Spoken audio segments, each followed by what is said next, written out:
Welcome to those of you on Facebook Live and YouTube to the Home Spiritual Center Sunday service for November 26th, 2023. And for the rest of you here who like ceremony, I've misplaced my bifocals, therefore.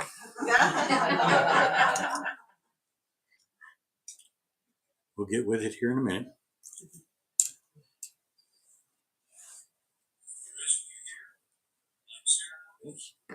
I hear myself. Today's opening prayer. Today, focus your hearts and minds and remember you are light workers and you are here to bring the light and love this season so dearly needs. When you see the homeless on the streets, when you're driving to the grocery store, or on the way to church, when you're just out and about, see them, acknowledge them, and pray 3 simple words to them, for them. God bless you. To you, this may seem small. To the universe, it means everything, for blessings are everything. You will have dropped a pebble into the universal pool of love and light, and your blessings will join up with all the other blessings being given power by your intention. You will not see the fruition of the blessing you just uttered, but know the universe via God and angels and guides and plain ordinary people like us is at work in the direction your blessing has moved, with more love and light than you can imagine. You will have done the work you came here to do. Yes, and now you know how easy it is. Do it some more. Do it the rest of the day. Do it all through December. Make a difference. Do it. In our God-given love and light, just do it. Amen. Turn it over to Reverend Madge.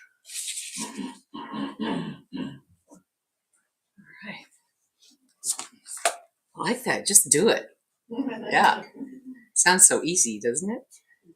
So I got my little cup of hot water. I laugh at myself every time I pour a cup of hot water because in my younger years when I was a waitress and these old ladies would come into the restaurant and all they would want was a cup of hot water. And I thought, oh my God, I don't want to be that when I grow up. I'm an old lady with a cup of hot water. You just never know. When you're young, it looks so ideal, and so far away. Heck, I don't even know if I'm going to live to be 50. What's the point in even saving money kind of thing? It's like, well, knocking on the door of old age, it's like, ooh, dang, I wish I'd have thought about that. Yeah. You know how it is. Anyway, so all's good. Transformation journey is what we're going to talk about today, or the journey of transformation. So my message today is inspired by what I've been hearing about from people, receiving questions, and just from observation of some of the folks that I encounter or cross paths with. There seems to be quite a few people experiencing the difficulties that we all encounter at various stages of our spiritual growth and development. And it's an interesting place to be. It's also a very challenging place to be. And I've talked about this before, but it's something that is worth revisiting from time to time. Sometimes as a reminder, sometimes it might be new information. It might bring a different kind of understanding if we've heard it before. So as we go through life, we strive, to be a better person. We yearn to be more spiritual. It's what brings us all together into this community. We have this deep desire to be closer in our relationship to God or to spirit or to source, whatever that which is greater than you that you relate to. We read books, we do meditations, we ask lots of questions, we learn the language of spirit, and we do our best to live by it.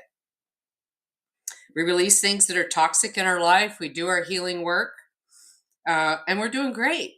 And we're usually at this point of time, we're so excited and we're just waiting for that grand thing to happen for us that we think is going to drop out of the sky because now we're so spiritual.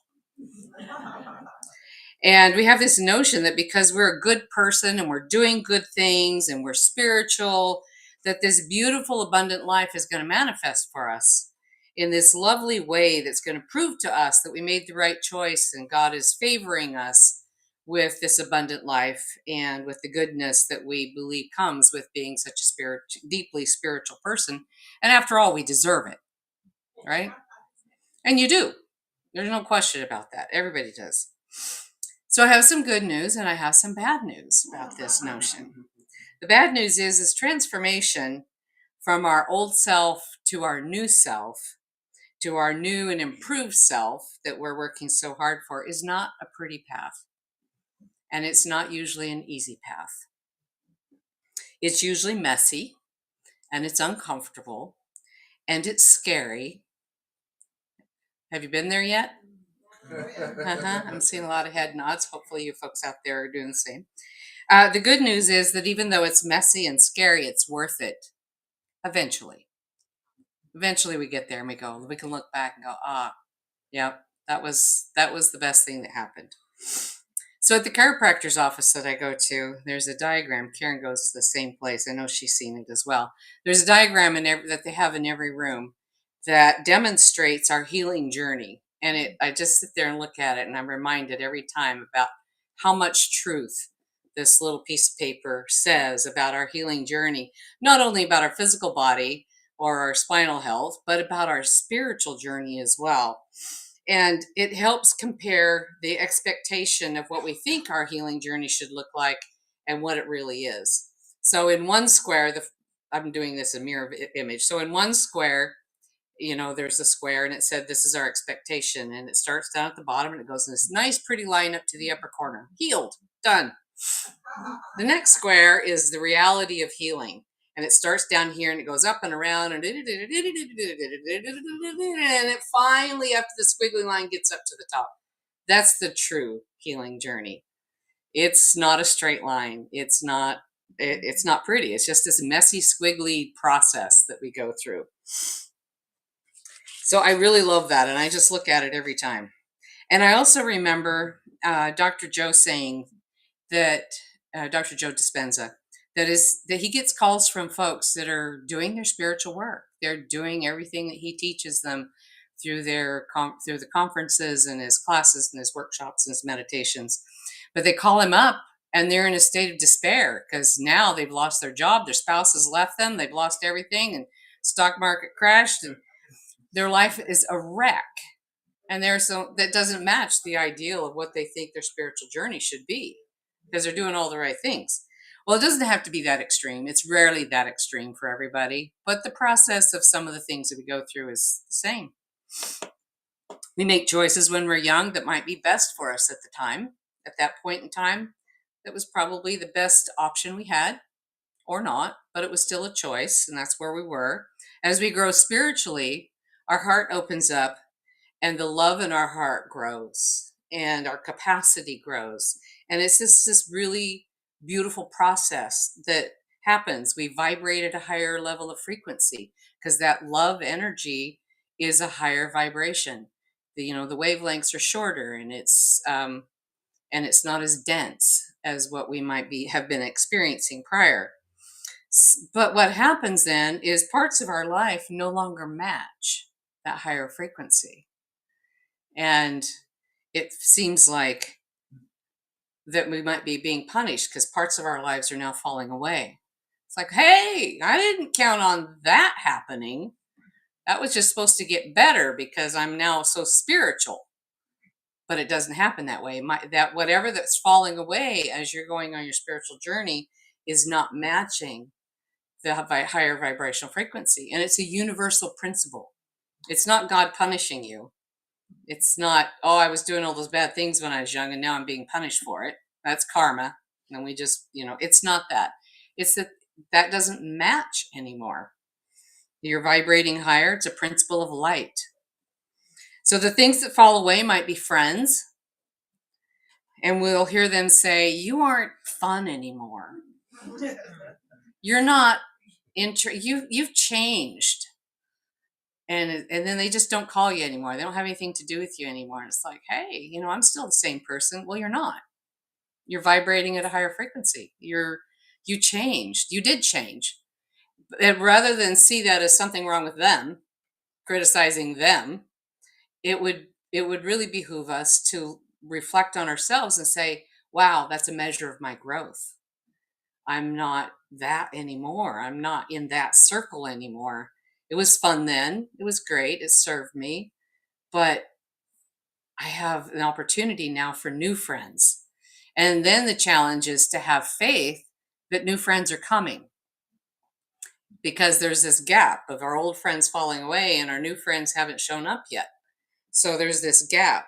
What we don't want to do is look at our old friends and just think they've done something bad. Well, they're just not good people. That's not the case. You were there and you were a good person. It just means that that you changed. And the other thing I don't want to hear, I don't want to hear this because I've heard it.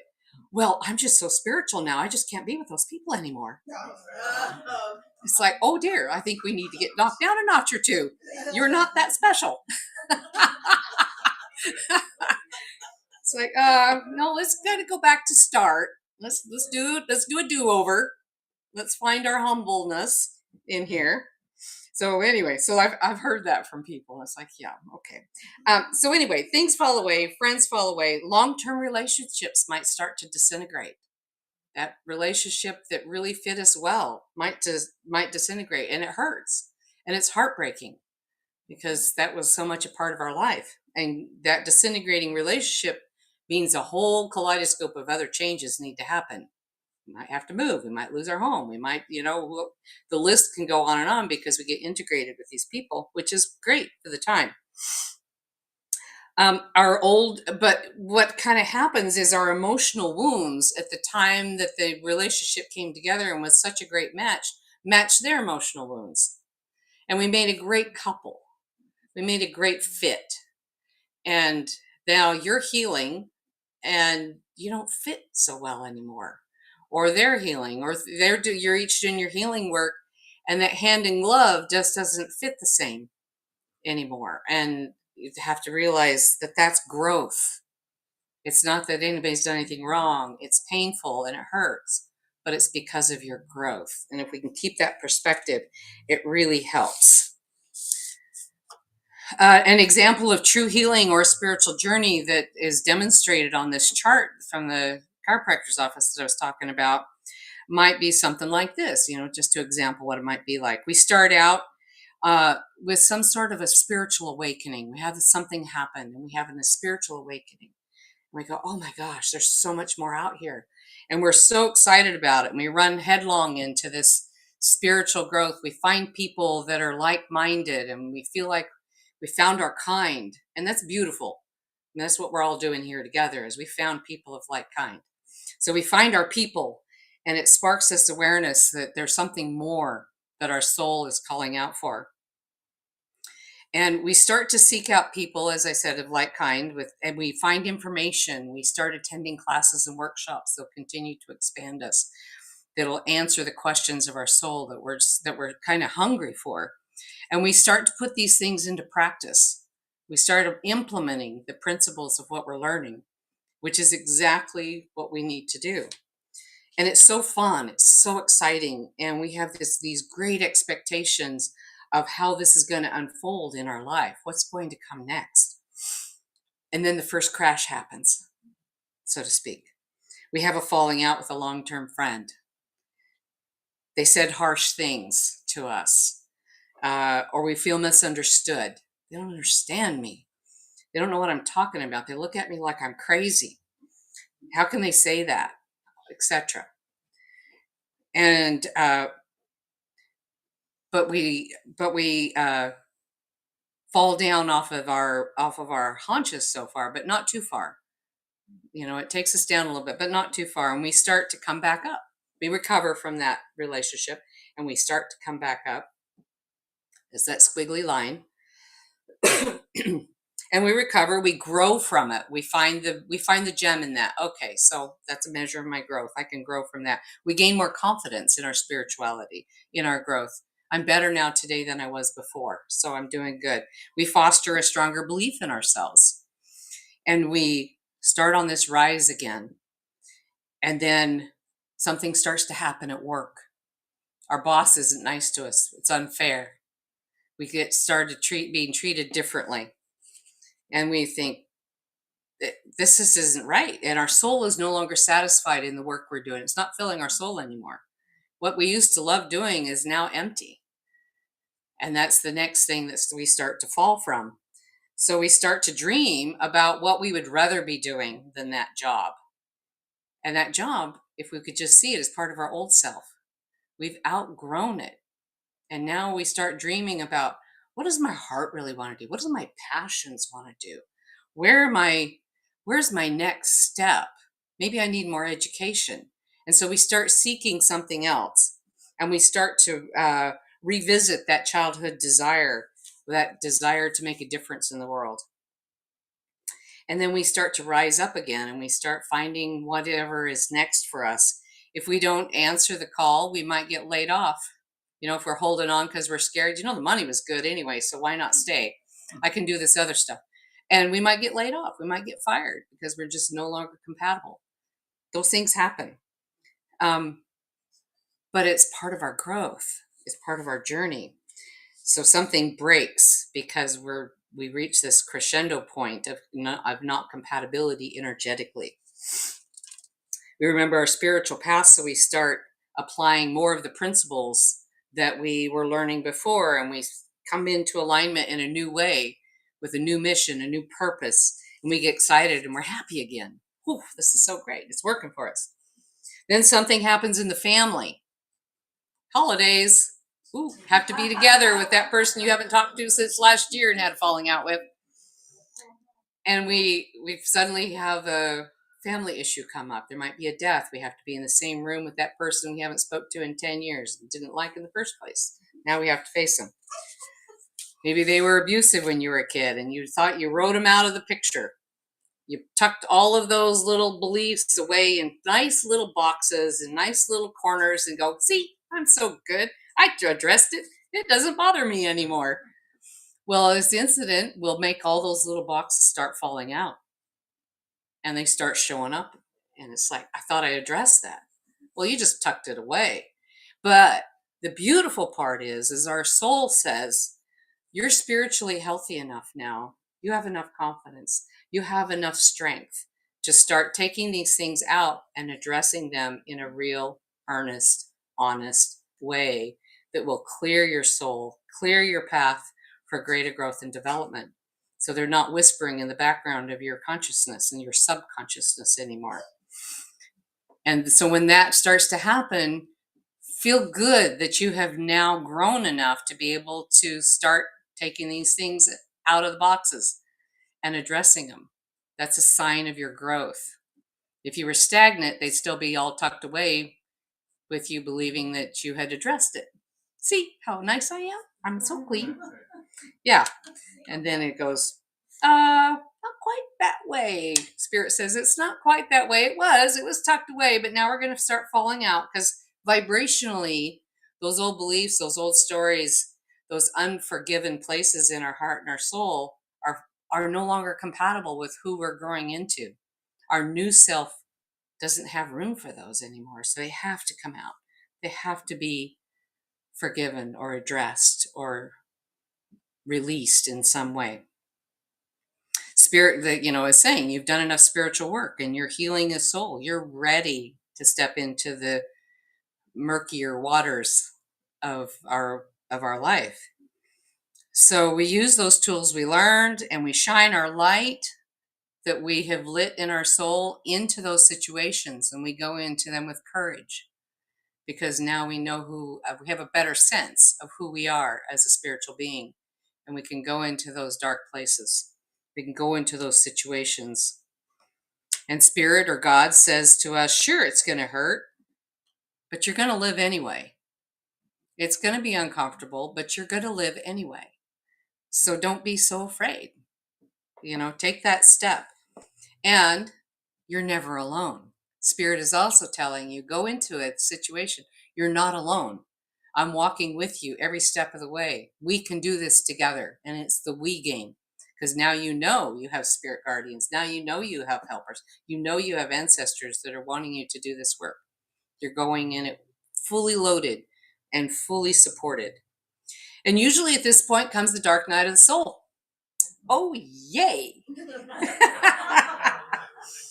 You have grown so much, and you've really committed yourself to your spiritual path and to your spiritual growth, and you've changed and you've released, and you are no longer the person you once were because you've really done your work. But the old self hasn't shown up yet.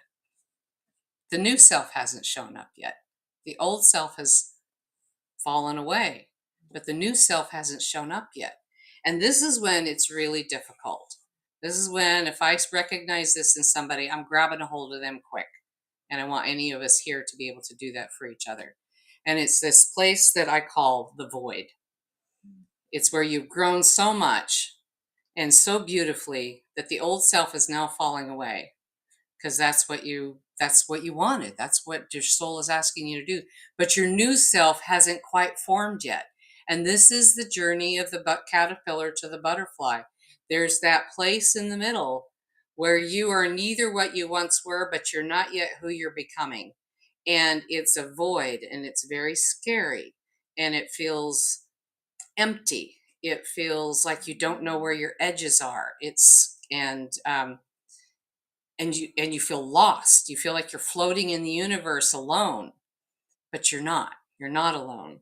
And so a lot of times people try to reach back to the past for some security and some safety to hang on to, but it's not there anymore. And you reach and it's not there, and you're looking, so you don't know where your next step is. So this is a place of really being in tender grace with yourself and in tender grace with each other. And it's because everything is right.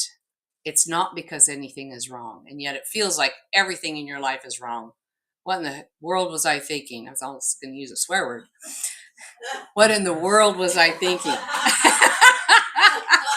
Where am I? What is going on with me? I'm crazy. Those are all the things that we go through. But this is the hardest part of our spiritual growth. And you don't know where, as I said, you don't know where your edges are. And so this is the time for us to be with each other. So I've had some people say when they're in this stage of the universe, well, I didn't come to church because I didn't feel very spiritual. It's like, oh my gosh, this is the time to run to church. Don't avoid it because you don't feel spiritual. This is where you come for support. This is where we give you a hug so that you know where your edges are. This is where you get to be vulnerable and trust your community. We have a beautiful community. So you get to trust that community, that they'll just receive you in your vulnerability and your mess and your tears. And it doesn't matter because we've all been there, and we will all cycle back through this periodically through our own personal growth and development. And we can be there for each other, and you get to be that for the next person as they experience it. So this is exactly what we're here for. This is who we are as a community, is to be there for each other when we go through those periods of time. And a whole lot more, of course. The good food might be potlucks. No, I'm just good workshops. So this is a time of your greatest need for the community. And this is when we love to help each other and be there for each other during those periods of time and bring you back into the physical world as you are floating through. And then if you've got that kind of support, it doesn't take very long actually for you to go through it. It feels like it's forever in the moment. When will this ever end? But it really doesn't last that long. It just feels like it in the moment. I was listening to a Michael Meade podcast, and he points out that the Greek word psyche actually means butterfly. Isn't that interesting? Yeah. So my interpretation of this in the context of what I'm sharing with you today means that when you feel psycho, it actually means that you're going through that transformation process from the caterpillar into the butterfly. So my advice for you is to give yourself a lot of grace during that period of time when you're feeling psycho over your spiritual growth and development. He also points out that scientists have named the cells in the caterpillar that carry the potential of the butterfly. The scientists have named those imaginal cells. Isn't that interesting? Because it's out of the world of all possibilities. Imaginal cells. The imaginal cells are encoded with the information or potential of the butterfly already for the right environment to be transformed into the butterfly. All of those imaginal cells need is the right environment. It's already in the caterpillar. All the information for that caterpillar to be its greatest expression is already within it. And we are that. That is part of our information. We're the same. We're encoded. You're encoded with your imaginal cells of the best version of you, the highest expression of you that you're designed with, that you designed for yourself before you came into this earth. You in spirit designed your highest expression of what it could be. If I am at my highest expression, what could it be? Ooh, you've got that in you, in your imaginal cells. And this is the process of transformation that we go through over and over again throughout our time on this earth as we grow and continue to awaken our soul. And as we continue to outgrow our old self, we give life to the imaginal cells that are encoded and just waiting for expression. And this is the God within you. And one of the acronyms for God is Grand Overall Designer. Isn't that great? So the Grand Overall Designer put that information within you as imaginal cells, the full potential of who you could be. And you have this opportunity for metamorphosing that the dense matter of our third dimension, of our physical form, of the earthly life, into the being of Godlight. There's a Godlight within us that is waiting to be expression, that's waiting to be shown or shined into the world. That love element to be shining into the world. And Lord knows the world needs it right now more than probably all the rest of our life has been. There's so many things going on. It needs that love light that each one of you carry. And as you go through these phases and you dip into the tough spots, don't avoid your supportive community. Don't think that, well, I'm not in a good mood, I can't go to church.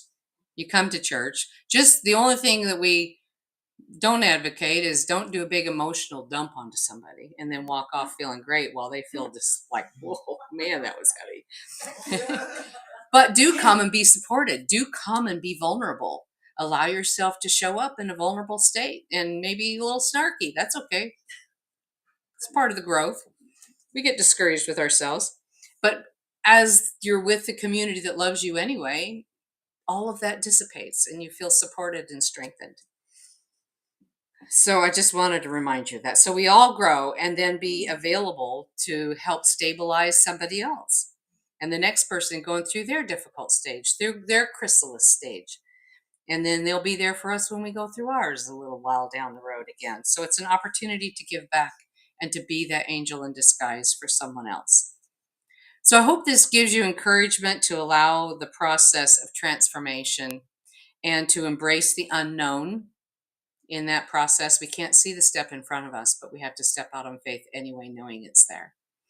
And to understand that it's just a short process that you'll be going through, and you'll come through on the other side stronger and better than ever.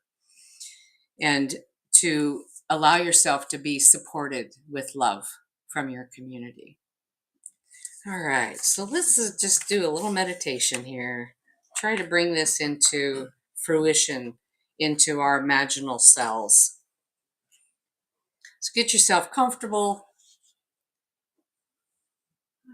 and go dropping into your heart with abandon.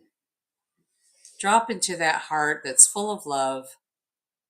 That might be a scary place because it might feel uncertain, especially in these times as we visit our families, as we watch the news. But allow your heart to be expanded with love and with goodness. And imagine your imaginal selves at the highest expression of what you could be. And that is just a small part of what you can imagine, because we can't always imagine the best. We want to say, this or better. This is the best of what I can imagine today. And I want this or better for myself.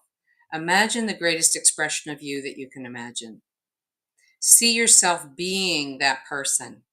See yourself doing the deeds of this greater expression of you. What does that look like? What does it feel like? Feel the feelings of that greater expression. And let that expand into something that is so real that there's no denying that that is the real you. That is what you came to be in your greatest potential. With no limitations, with no barriers, with no guards, with no regrets. Just be that beautiful, amazing, expressive being that you truly are in your God self within. And allow that to become so real that you could see it, taste it, feel it, and know it so. And put a marker, a bookmark into that image, into that feeling, so that you can resource it later. Go back to that moment in your meditation and let it continue to grow and to be expressive. And just let it hold in your heart and rest in your heart as you bookmark this moment and that feeling and that image. And slowly bring yourself back into the room, knowing that that is still there waiting for you to come back and visit.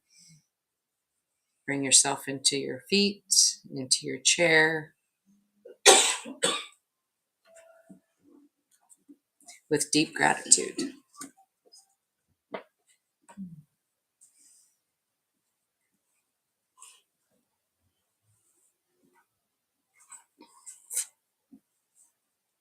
How you guys doing? Doing all right? All right. Do you want my hot water? Just kidding. All right. So it's time for the offering for the home center. So get your offering ready. Shelly will bring the basket around. Oh yeah, by the way, I have the Shelly, if you wouldn't mind getting the other one up on the fridge. I put that basket there, and we've had a question of, we sent around those surveys, and so we need them back. And there's a basket there that says place surveys here, so just put them in that basket there. All right. So put our gift offering our gift to the home center between our hands, and charge this up with your love and your abundance that you already have, knowing that you are a prosperous and abundant being on this planet and in this walk of life. And we receive this support with an open and glad heart, knowing that we are blessed with your energy and your love, and that it goes back out into the universe and circulates through the flow of abundance, coming back to you and blessing you with all of your wants, needs, and desires that are going to serve your highest and your greatest good. And so it is. All right. Thank you, Shelley, for doing that. So I'm going to invite Dick back up to give an inspirational story and then a closing prayer, and then we'll close our broadcast. And then I'll give the announcements.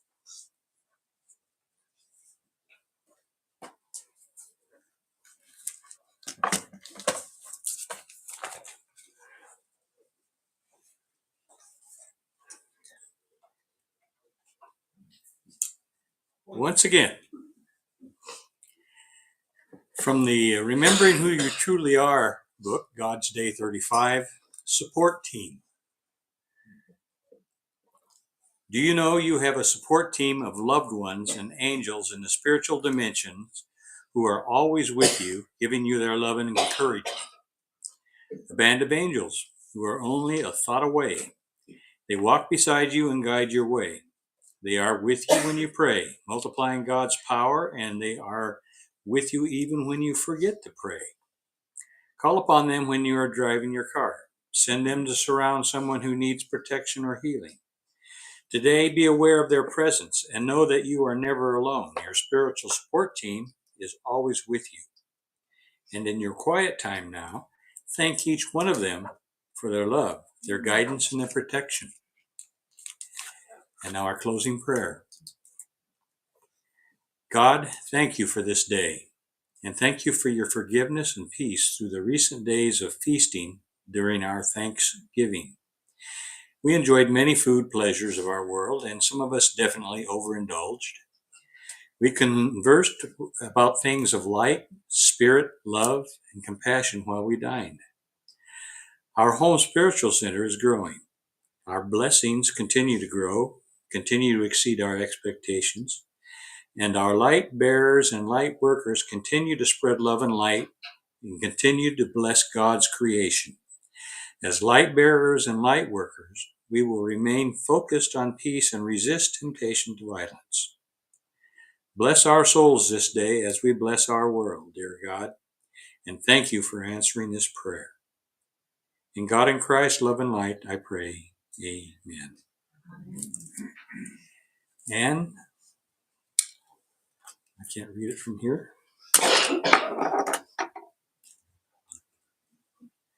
To those watching Facebook, on Facebook and YouTube, the end of our Sunday service is right now. Home Spiritual Center, signing off.